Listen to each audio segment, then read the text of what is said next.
Dear Void, I get that a lot. People who ask me, why do I spend time talking about the West and not our cousins or the Islamists? And the reasons are two. Number one, there are plenty of people talking about the cousins and the Islamist situation already. Many of them, in my view, do it in a irresponsible way, a simplistic way that makes it harder for the many voices in that world who oppose that approach to be heard. And I don't feel like adding fuel to that particular fire. Although I do talk about the Palestinian scam and stuff like that, and I do talk about history, real history, but I don't feel like dedicating video after video to something that is already being chewed to death and done in a way that I don't usually support. Number two, I think the antisemitism of the West is even more dangerous because it is hidden from the eyes of so many Jews and Israelis. With the Arabs and the Muslims, we know where we stand. We know how they feel about us. It's pretty mutual, and we know what needs to be done. But people ignore the West, or even worse, treat it like they are our allies. And while they smile at us and shake our hands, they reach around and put knives in our backs again and again and again. And we, like idiot cats or something, just turn around and we see an Arab dude just walking by going, hey, hello. And we're like, fuck those terrorists. And I know, you can't believe it because you watch people like Tommy Robinson and Douglas Murray, and they seem to be defending us. They are pro-Israelis and all of that. But what you need to understand is that people who are not rabid anti-Semites in the West, they are the minority. The majority of the population is divided between people who are actively anti-Semites, who want to see a second Holocaust takes place, and casual anti-Semites who would not care if a second Holocaust happened and would probably believe the Jews did something to deserve it. But Raz, you are paranoid. No, I just lived between them for 7 years and I've studied the subject. And I've also noticed that people tend to see the evidence, but they interpret them wrong. I'll give you an example. We've all seen by now those videos when they, interview the morons in the hate marches or the kids in college, and they ask them basic questions about the conflict and they don't know shit about it, right? They have no idea what the borders are or the history, nothing. My favorite was when they asked this girl who chanted from the river to the sea, they asked her, which sea? And she said, the Black Sea. And I thought, totally the Black Sea. You should totally go to the Turks and tell them to give the Palestinian back Palestine all the way to the Black Sea. Let's go. Go ahead.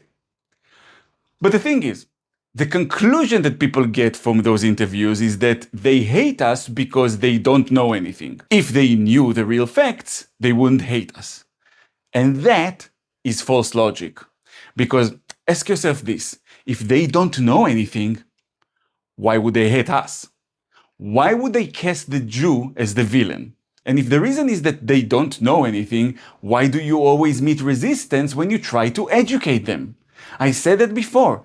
Anyone who is advocating for Israel and had a chance to talk to Arabs and Westerners immediately feels the difference. The Arabs tend to be just as ignorant as the Westerners, but when you challenge their ignorance with facts, many times they will become interested and calmer, and you will be able to exchange information.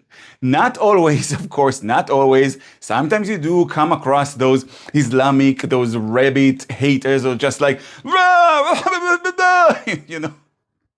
I'm sorry. I know they're trying to sound angry and scary. Even when they write stuff in the comments, they're like, free Palestine and Israel is the devil. And I know that's what you wrote, but all I heard was, sorry. Okay. Here we go. The thing is, most of the time, if you challenge them with actual facts, they tend to listen. They tend to ask questions. They tend to be calmer. A Westerner, on the other hand, never does that. Ever. Never. I've been doing this shit for over 20 years now. Never happened to me. If it starts hostile, it will stay hostile throughout. And every fact you give them will be disregarded, and they will just look for any other way of making their conclusion correct, regardless of the evidence, regardless of reality. Now, some of that difference in behavior falls to the fact that the West is postmodern and the Arab world is not. And in postmodernism, there's no objective truth. That's the point of the entire stupid philosophy. Your feelings and your own truth is what matters. So you start with a conclusion, and then the world can go fuck itself. And that's how fascism actually came to be, by the way. Because if there's no real objective truth, then why do you need to hear criticism? It's just in the way. You might as well just shoot anyone who criticizes you. The Arab world, who finds other reasons to shoot people who criticize them, yes, but they did not go through the postmodern revolution. So they are less affected by that fallacy of a philosophy. Another aspect of it, though, which is a much stronger one, is that to Westerners, the Jew is always the villain by default. It is baked into the culture. It's in their scripture. It's in their plays. It's on their TVs. It's how we are being described by their media or their politicians. Take, for example, the genocide blood libel. Now, this one is the most important example because it is so obvious when you remove the hateful goggles of anti-Semitic West. A genocide is an attempt to eradicate an entire culture or ethnicity. In other words, what they did to us multiple times. Now, they claim we are committing genocide in Gaza. Even now, by the way, when there's a ceasefire. So right there, this is your first, and to a logical creature, the definitive clue that their position has nothing to do with reality. There's no war going on now. The only ones killing Palestinians and documenting themselves doing it happily are Palestinians. And they are still protesting against us, demanding to stop the genocide. That right there tells you all you need to know. But even if you look at the numbers, at the claim itself, you see that it makes absolutely no sense.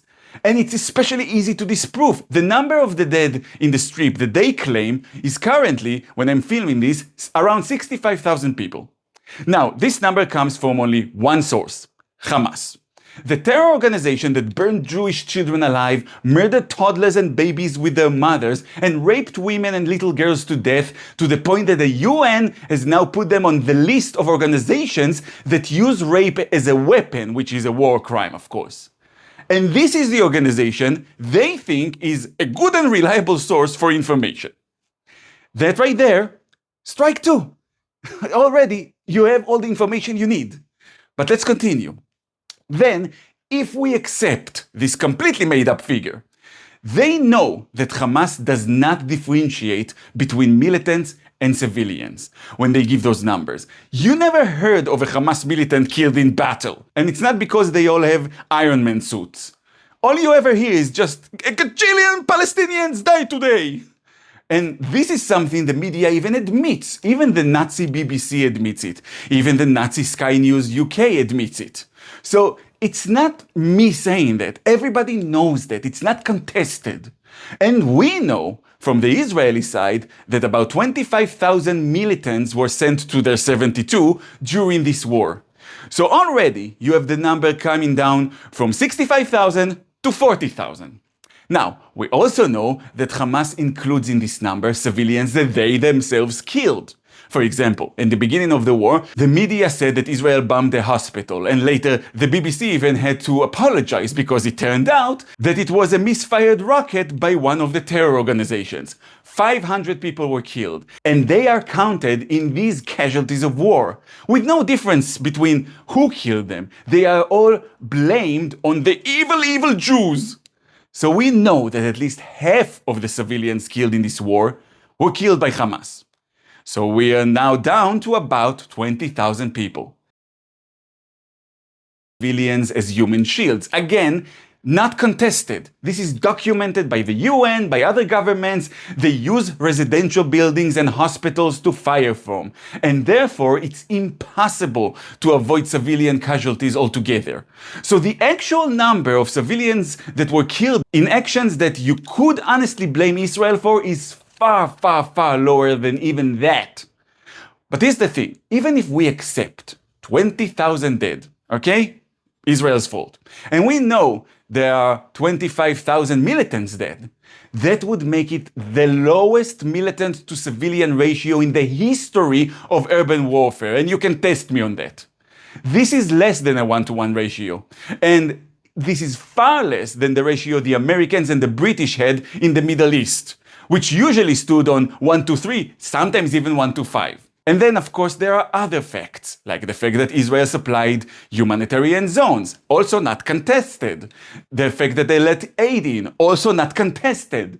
One-sidedly, Israel stopped the war in 2024 to allow the UN to vaccinate the population. Funny, when those fine Westerners committed genocide against us, I don't remember that happening. And by the way, just a cherry on top here, they've been claiming we are committing genocide since 2007, 2 years after Israel disengaged from the Gaza Strip. It just took a while for them to make that blood libel popular amongst the kids and enlist the media to push it. So the point is, anyone who looks at the actual numbers, the actual facts, can see there was no genocide, nothing even close to it. There was a war, an urban war in which always, unfortunately, civilians get hurt, but while the savages used civilians as human shields, Israel went out of its way to protect them, even when that meant endangering our own soldiers. And yet nearly every fucking politician in the West either repeats the genocide blood libel as if it's fact, or at the very least doesn't deny it and never speaks out against it. They allow it to be pushed everywhere. They don't care that people believe this obvious lie. This is an exact repeat of the politicians and the media of that time telling Christians in Europe that Jews are responsible for the Black Death. And just like today, people took it as fact. They didn't challenge it at all. And just like today, antisemitism got to scary heights, and the violence and barbarity against Jews became so horrific, entire communities murdered, children torn to pieces in the hands of those savages, this time European savages, that the Pope had to make a declaration that the Jews have nothing to do with it, so stop fucking killing them, which only mildly helped. To this day, if you hate Jews, it will make you popular in Western politics. We are seeing it all around. The more the Jew hater is disgusting, the better the chances of winning the Western heart is. And by the way, people who say that Jews are going to make this Islamic piece of crap the mayor of New York are racist too. Because Jews in New York are only 10% of the population, even less than that. And that's the total. That includes kids and people who can't vote. So the idea that it's Jews who vote for this waste of space is ridiculous. It's Westerners. And here's another thing. Many New Yorkers who will vote for him won't necessarily do it because he is an anti-Semite. They vote for him because of tribalism, because he is the candidate of their team, which is another form of stupidity, but that's a different video. But the thing is, the fact that he is an anti-Semite, that celebrated the 7th of October and supported Hamas publicly, doesn't bother them. It's not a red flag. And that includes self-hating Jews like Jon Stewart, who recently interviewed him, as if it's normal to sit and talk to a person who thinks that burning Jewish children alive is sometimes okay. But if he ever showed support to the KKK, for example, you think anyone would have voted for him? One fucking photo of him in blackface from when he was 12 would have ended his run. And everybody knows that. But anti-Semitism is the one form of racism that is completely acceptable in the West. Not only will it not harm you, it will make your chances stronger. Now, as for the Westerners who supposedly support us, even with many of them, it's not real. First of all, I don't want support. I want to be treated as an equal. I want to be judged equally. So I'm not excited about Westerners who support us for religious reasons, for example, which means they'll support us no matter what. Also, their motivation is not exactly love. The evangelical Christians in the States, they believe that when all Jews return to Israel, it will trigger the end of times, and their zombie Jew on a stick will come back from the dead, and then all Jews who don't convert to Christianity will be burned in hell forever. It's not exactly the cuddly love that you think it is. So I'm not impressed by that kind of support. Then there are those who just view us as a way to antagonize Muslims, because they are afraid of Muslims coming to the West, and that's why they are on Team Israel. It has nothing to do with us. As we say, it's more out of hatred of Aman than love for Mordechai. And these people, the people who this is their motive, would usually also be racist and anti-Semitic. They just put it on hold. For example, take a look at this guy. Now, this guy said to me repeatedly that he is by no means anti-Semitic and he is a strong supporter of Israel. But he got upset with me for calling Ireland the Fourth Reich, which by the way it is, and I stand by it. And look at what he says. Every time you hear a person talk about how white people are racist and evil and patriarchal on the internet, it's a sure bet that they are probably Jewish. By the way, this is a very common conspiracy theory in Nazi and far-right forums and groups, or such websites like 4chan.